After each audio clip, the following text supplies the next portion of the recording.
დაცული დახმარების სახით 54 მილიონი 416 საგადასახადო შემოსავლებს ფართობა 1%, ხოლო მიწათმოქმედების გადაწყვეტილება ბიუჯეტიდან 7 მილიონი 900.000 ლარი იყო და 100% საგებისაგან 3 მილიონი ლარი არ გაუქმების შეიძლება ბიუჯეტის საშემოსავლო ნაწილი შესრულდა 92.6%-ით, ხოლო ხარჯვითი ნაწილი 82%-ით, შემოსავლებმა შეადგინა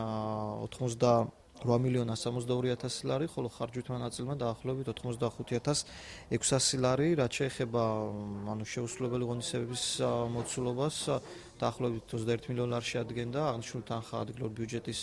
ანგარიშზე იქნა დატოვებული და გათვალისწინებული იქნა 2014 წლის ბიუჯეტის დაგეგმვის დროს. სამოქალაქო მრჩეველთა საბჭო თავისთავად განაგრძობს საბიუჯეტო პროცესების გამჭირვალობას და ანგარიშვალდებულების დამკვიდრებას. სწორედ ამ მიზნით